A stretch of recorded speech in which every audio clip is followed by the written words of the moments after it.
Welcome to Auntie Lou's Hour. If you like this podcast, please like, comment, share, and subscribe. Hello to the wonderful Angelina Nambia. You sound like a movie star. Oh dear. I wish. You know, I've seen your name bandied about the HIV world, and I think I've seen you around, but I've not actually had an opportunity to find out a little bit more about you. Well, it's very nice to meet you in person too. Yeah. So, I mean, are you are you originally from the UK or was you I was um I was born in Kenya, ah, and spent most of my formative years in a town called Mombasa, which is by the sea. So I oh. came to the UK when I was in my very early 20s, basically to Ah, go to university and to join my mom, who was already working here as a ah, worker in Hackney. Yeah. yeah. Oh, nice. So what did you do at uni? I studied, the title is Information Technology and Library Management, but really it's a degree in librarianship. So I'm a qualified librarian. That's my degree. Yeah. Oh, so you was in your early 20s and you left. So it must have been lovely living by the coast. It was absolutely beautiful. But the thing is, when you live near the sea or near the water, you take everything for granted. Yeah. And so I don't think I went as much as I should have done. Now I'm here. I love being by the seaside, but Yeah. that was just there near my doorstep. But I didn't bother too much with it.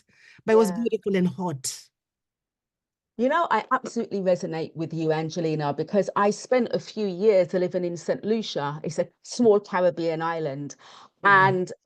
And after school, we would walk by the sea, and I didn't appreciate it. It was just hot and sweaty, and Yeah. I just wanted to get out to the big wide world, you know. But now I'm Yeah. older, I really appreciate it. Yeah, no, So, totally, totally. so, what was it like for you when you got to the UK? Um, I don't know. It was okay. For me, it was almost like, because for my A-level studies, I went to a boarding school, right? So Ah, coming to the UK was just like going to a boarding school in another country.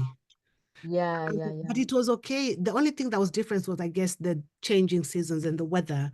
But for me, it Mm. was fine because my mother was already living here. So it Ah. wasn't like I was going to start completely fresh, Yeah, yeah, yeah. coming to a second home. So, I kind Mm, of adjusted easily enough. Yeah. yeah.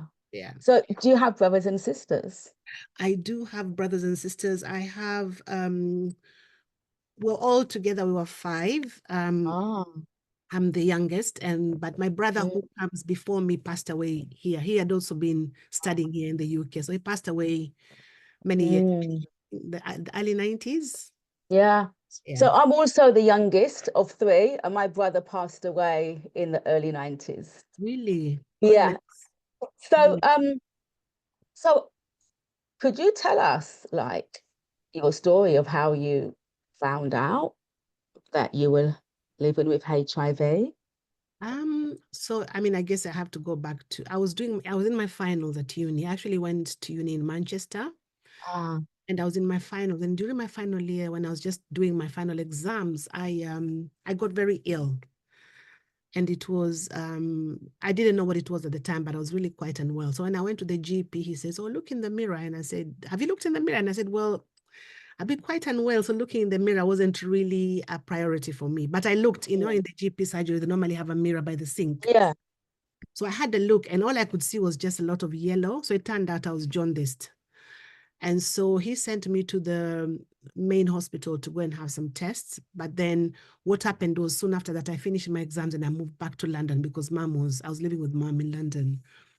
And so the GP here in London called me into the surgery and said, "Oh, I noticed, you had hepatitis, da, da, da, da, da. I'd like you to go for an HIV test." So that was quite a shock because I wasn't expecting to hear that. And so those days they would write for you the piece of paper and then you take it to the hospital. Yeah. In my case, it was the nearest hospital to me was Whipps Cross because mom lived in Yeah. Manchester at the time. And so I didn't go. And after 2 weeks, because he should have received my results after 2 weeks, it took that long those days. Mm. As he didn't get my results, he wrote to me and says, I strongly advise that you should go for the test. So I got so scared. I went, did the test, didn't go for the results. He kept calling me and I never went back. But then the thing is, by that point, because the idea of HIV had been planted in my mind, it was at the back of my head, right? So after 6 months living with uncertainty, because I never went for the results, I didn't know that it was positive or not. Yeah. I had to get those days I did post-test, pre-test counseling. So I went and I Yeah. did counseling. And then this time I was able to go for the test again. And then I went for the result and it was positive. And it was quite challenging for me. I was better prepared, but it was challenging because I was diagnosed in the very early 90s. Yeah. We didn't have any treatment or anything, any of what we have right now. And all you saw in the news was people dying, people who are ill. In fact, Mm. my earliest memory was a picture of Freddie Mercury. I don't know if you remember. Yeah. When Yeah, I do. he was on the front page of one of the red top newspapers. Yeah. That was the time, that was what was around when I was being diagnosed. And unfortunately for me, my brother was also diagnosed, but he died just before we got the treatment that we have now. So for me, it was a very challenging time because I almost felt like I was the only woman in London living with HIV. Oh, I literally feel for that young girl, because you was in your early 20s at that point, you was at university, you was in your prime, Yeah, you were going through different educational systems, yeah. you were good, you were in a good place. And then not wanting to go for this test, not wanting to see the results, and then being told at that young age. What was that like for you when you were told in your early 20s? It was hard. I guess for me, the redeeming grace, I always say I was very lucky to get the result when I did, because by then I Yeah. had finished my exams at uni. So I didn't have to worry about that. Oh, yeah. That was one of the things that I found. I always say I was lucky in that way. But even though it was really, really challenging, I was also lucky in two other ways. The Mm. first way was because I'd been living in London for a while. I had a very good friend of mine whom we used to go, dancing, your mate, Mm. hang around with. So one day she says to me, Angelina, I want to tell you something. And I said, what is it? And she says to me, I have HIV. And I'm going, yes. Nobody, Oh, wow. just randomly, my friend tells me she's Wow. HIV. So of course I told her straight away because it meant, oh, here's another woman. She's Yes. my friend. So I told her because at that point I couldn't tell anybody. So I told her, No. she then took me on to support groups very early on. So I Oh. got a lot of peer support very early on. That's one thing that really helped me to cope at that. Mm. And the third thing that really, really helped me to cope, as I said, I'd just finished my studies. I was back in London. I'd been applying for work. And then I got offered a job to work as an information officer for one of they call them the regional health authorities then, but it's all part of Yeah. the of health. So I had to make a decision. Do I take this job or not? I thought, you know what? Because those days, an HIV diagnosis was like a death sentence. There was no treatment, Yes. nothing. Yeah. All doctors could do would be to just provide palliative care for people. So I said, you know what? Let me take this job and keep myself busy while I'm waiting to die, because I'm not going to be Yeah. in my room staring at the four walls, right? And I think with hindsight, that was one of the best decisions I ever made, because working has kept me going until today. I have to repeat what you just said. You know what? Let me take this job while I'm waiting to die. Right. Yeah. Yeah. Because that's how I am. I guess my attitude also helped me to survive back then, because I could have taken either of the two choices, just said, no, what's the point? Because many of the people who are diagnosed around the time I was diagnosed, there's a few, because what happened was after I got the peer support, I started volunteering for HIV charities, and then I went to work for Positively Women, which is another story for another day, I guess. But a lot of the women I met those days who were given a diagnosis kind of almost gave up. I remember once we were having a support group and this lady said, when I got my diagnosis, I thought, right, I'm going to get my catalog and I'm going to buy up stuff because I'm not going to be around to pay for it. Yeah. 3 years later, she was still alive and paying her bills. And in debt. So, so in those days, in the early 90s, Yeah. did they give you any medication? Did you have access to that? So in the early 90s, for many people, because you have to remember that the treatment guidelines for those days were different to what they are now. So I don't know if you've talked about the British HIV Association guideline, BIVA. Yeah, That I've heard of you. guidelines Yeah. that manage treatment for people living with HIV. They also have a Yeah. section on management of HIV in pregnancy. But anyway, those guidelines, those days, what they said was that you didn't need to start medication until your CD4 count was below 200. They Yes, used I 200 remember that. in those days. And so if you are relatively okay, if CD4 count was above 200, you didn't have to start medication then, which Yeah. is lucky for me, because at that time, I think the only medication they had they could give people was something like Septrin to prevent Mm. chest infections, but also they had just started giving people AZT. I don't know if you remember that medication. Mm. So I didn't need to take medication then until I only needed to take medication 5 years after my diagnosis, by which point they had triple combination therapy. So I was very lucky I guess, I was so lucky in so many ways, I was, I guess, well enough to not need to take medication at the time. Yeah. Wow. Again, I resonate with you. I was told that I don't need to take medication until the CD4 went to something like 300 or 400, but that's 350, changed. yeah. Yeah, They 350. started Yeah. off with 200 and then they moved it to 350, but now, as you know, Yeah. treatment guidelines have changed. As soon as you're done, Yeah. they would recommend you start treatment straight away, because it means you maintain your immune system, you get a better quality of life, things work better rather than waiting Yeah. for the system to get weaker. So Correct. yeah, so you are at Yeah. that point of the 350, right? I know, I know. So when so I'm so happy. I'm so happy that 20-odd-year-old you met a friend that actually had HIV, because I remember looking around thinking, I wish I would meet someone that had HIV. Like, oh, I Yeah, just want to meet someone, man, woman, please, someone, yeah, yeah, celebrity, television. I just want to see someone living with HIV in London where I live, and I did not see that. But coincidentally or not coincidentally, your friend, and you to support each other, and then you went to support groups. yeah. So, um, so stigma, was it an issue for you or not as much? I guess I could answer this in a couple of ways. Okay, so stigma was a huge thing then. It still is for so many people. I think for me, it was the key thing was I wasn't able to start sharing my status straight away because I didn't know how people would react. Yeah, And so it's been a journey for me to get to where I am. But the other thing is, again, my attitude.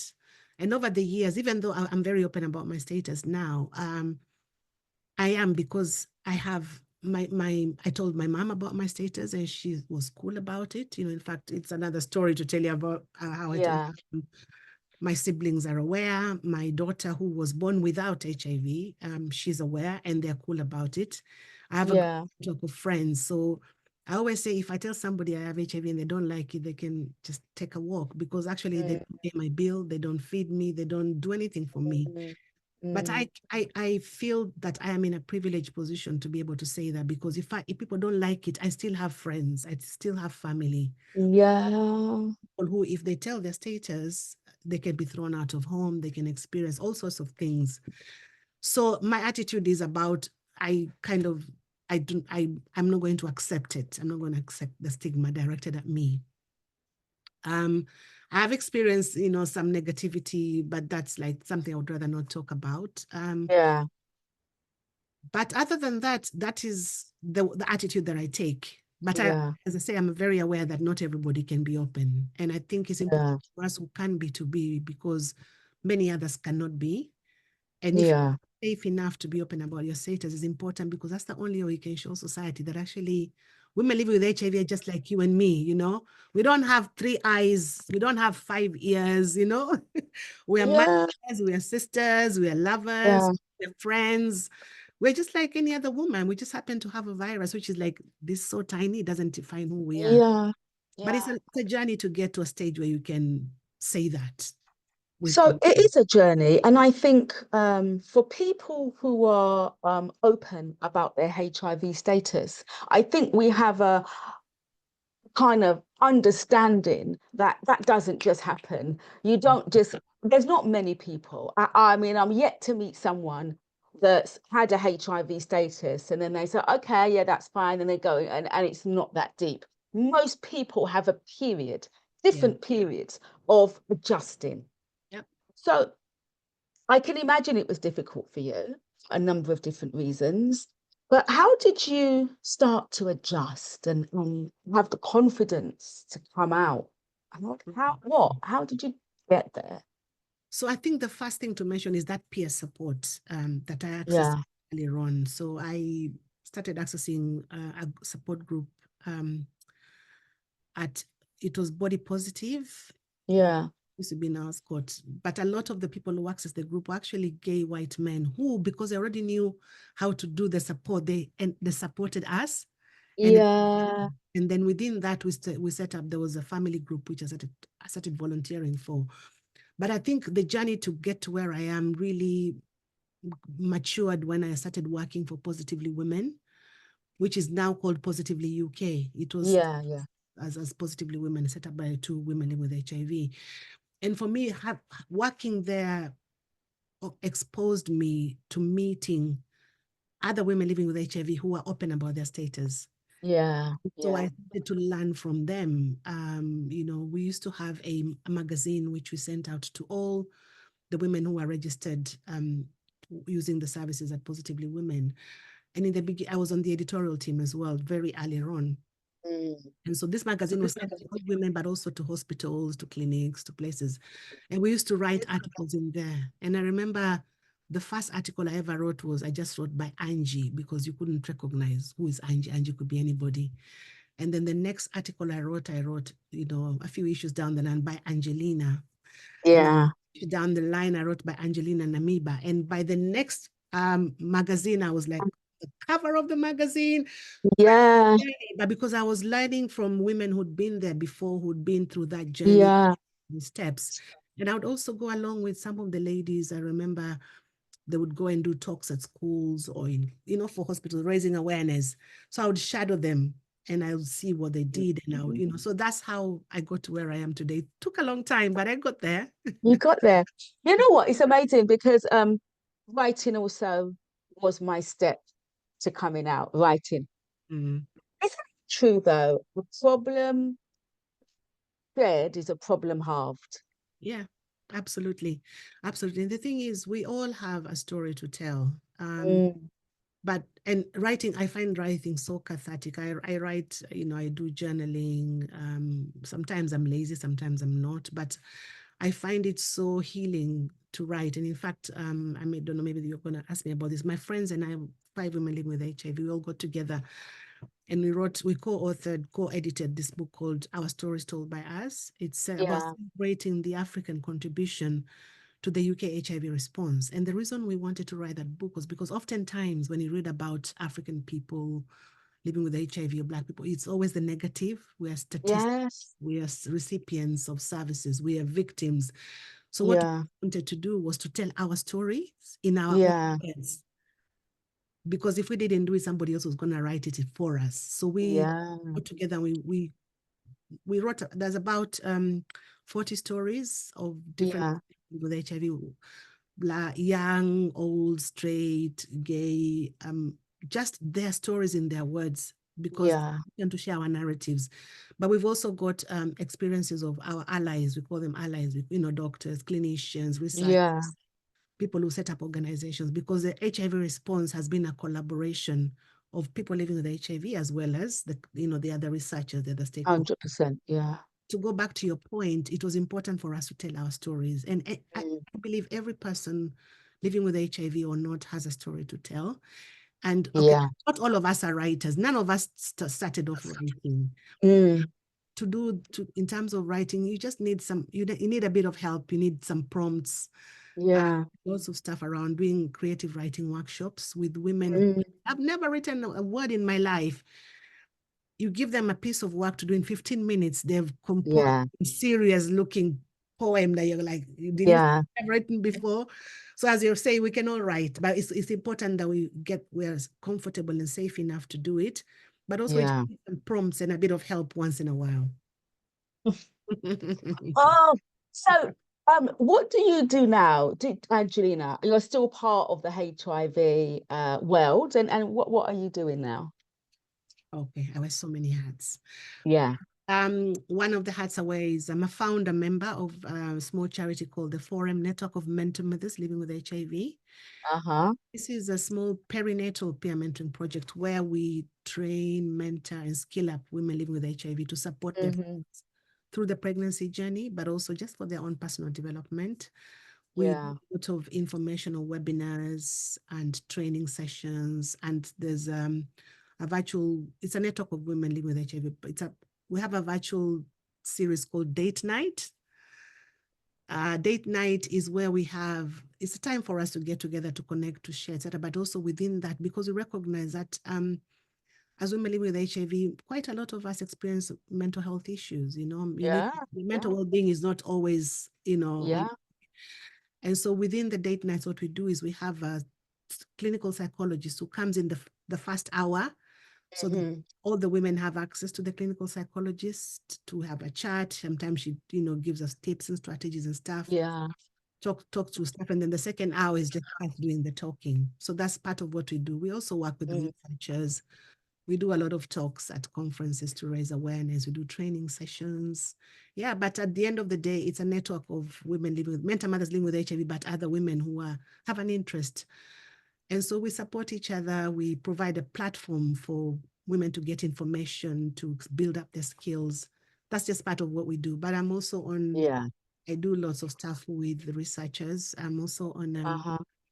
there's a Share Collaborative, which is a research collaborative based in East London. They do a lot of research, amongst other things, within Queen Mary's University Hospital, amongst other things, research within African Black communities. It's just a tiny explanation. Maybe you could put a link to it later on. Yes, yes, yes. I'm on the community advisory board for the Share Collaborative, and yeah, lots of other Yeah. things. And I'm also Okay.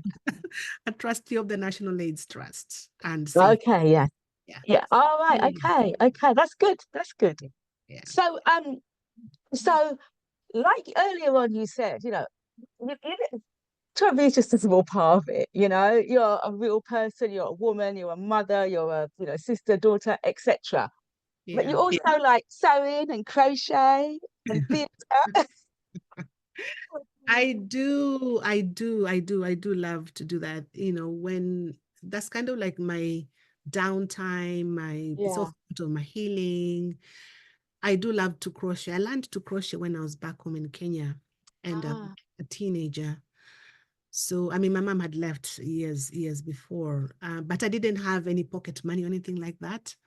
And Mm. as you become a teenager, you're starting to mature. You need little money for things. Yeah, yeah, yeah.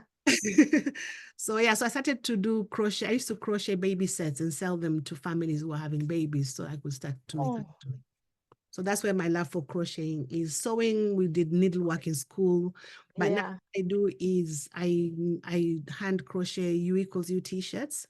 Oh, nice. I should make you one as well. Yes, you must. I'd love that. You'll give me your size and color later. Yeah, definitely. So, so I've made so many for so many people, but for me, one of the reasons I wanted to do that was because this message of U equals U, I'm sure you've talked about U equals U on your Yeah. podcast before, which is undetectable equals transmittable. When someone living with HIV takes their HIV medication, achieves and maintains an undetectable viral load, whereby the virus is very well controlled, they cannot pass it on Yeah. to a partner or to an unborn child.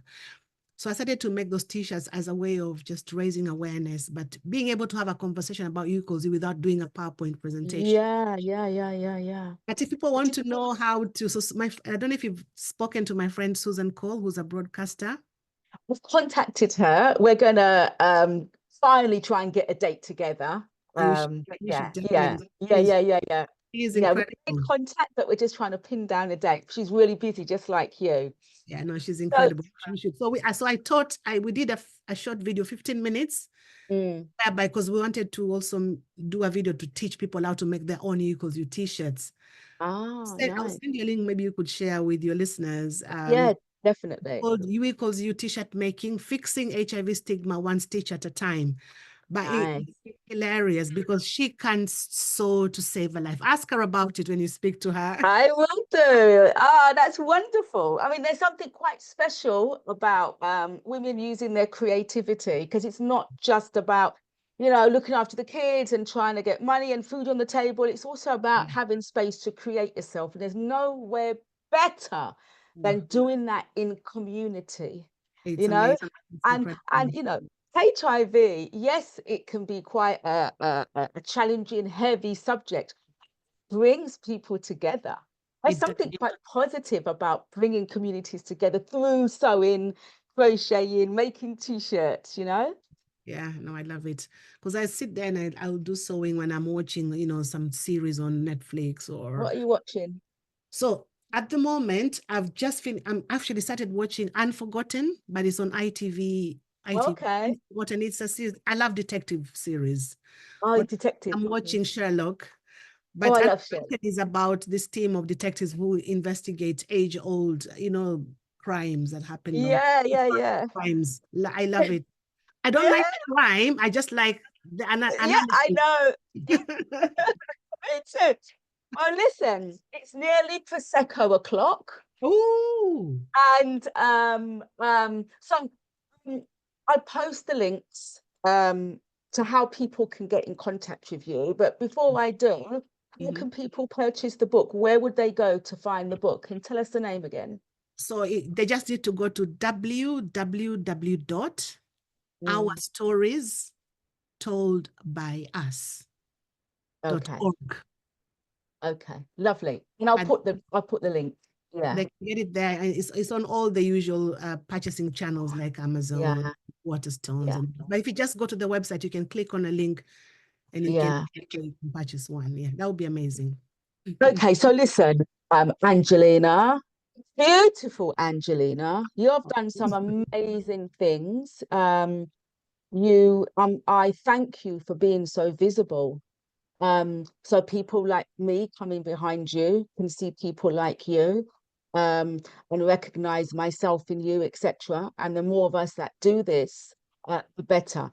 So, final words from you. What would you tell somebody who just found out they're living with HIV? Oh, okay. So firstly, thank you very much for your kind words. And it's amazing to be speaking to you. So I guess I would just say for a woman, let me say for a woman diagnosed with HIV or somebody who diagnosed with HIV, the first thing I would say is, you are not alone. Mm, There are millions of us mm, with HIV. Look here, two of us, here we are. yeah. The important thing is nowadays with access to treatment, to care, and to support, you can just lead a regular life. You can, if you want to have relationships, you can, if that's your choice. If you Mm, have children, you can, if that's your choice. Not everybody yeah. will do. Yeah. But I think one of the key things that you should do as somebody who's newly diagnosed is just get into contact with an organization, find somebody else living with HIV. Yeah.